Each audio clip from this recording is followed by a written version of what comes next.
आषाढी एकादशी निमित्त मुख्यमंत्री देवेंद्र फडणवीस यांच्या हस्ते पंढरपुरात सपत्नीक विठुरायाची शासकीय महापूजा।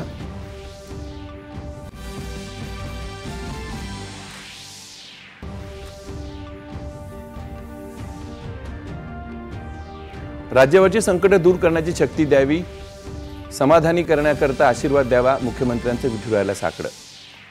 मुंबईत प्रति पंढरपूर म्हणून ओळखल्या जाणाऱ्या वडाळा इथल्या विठ्ठल मंदिरात उपमुख्यमंत्री एकनाथ शिंदे यांच्या हस्ते सपत्नीक विठ्ठल रुक्मिणी मातेला अभिषेक आणि पूजा।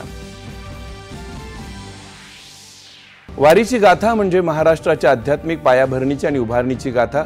मुख्यमंत्र्यांचा महाराष्ट्र धर्म या पॉडकास्ट मालिकेच्या माध्यमातून जनतेशी संवाद। आषाढी एकादशी निमित्त पंतप्रधान नरेंद्र मोदी यांच्या शुभेच्छा। सगळ्यांवर विठ्ठलाचे आशीर्वाद कायम राहोत अशी विठ्ठलचरणी केली प्रार्थना। अर्जेंटिनाचा यशस्वी दौऱ्यानंतर पंतप्रधान नरेंद्र मोदी यांचं ब्राझीलची राजधानी रिओ द जेनेरिओ इथं भव्य स्वागत।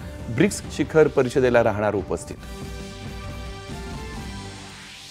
पंतप्रधानांच्या अर्जेंटिना दौऱ्यात व्यापार आणि वाणिज्य, तंत्रज्ञान, संरक्षण, अवकाश, आरोग्य आणि औषध निर्माण यासारख्या प्रमुख क्षेत्रांमध्ये सहकार्य वाढवण्यावर सहमती।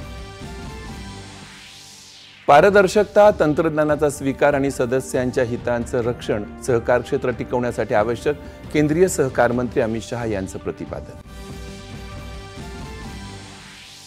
आपल्या जडणघडणीत गिरगावच्या शाळेतील शिक्षकांची मोलाची भूमिका असल्याचं सांगत सरन्यायाधीश भूषण गवई यांनी व्यक्त केली शिक्षकांप्रती कृतज्ञता। आणि इंग्लंडमधल्या बर्मिंगहॅम इथं सुरू असलेल्या अँडरसन तेंडुलकर कसोटी क्रिकेट मालिकेच्या दुसऱ्या सामन्यात भारताचा इंग्लंडसमोर विजयासाठी 6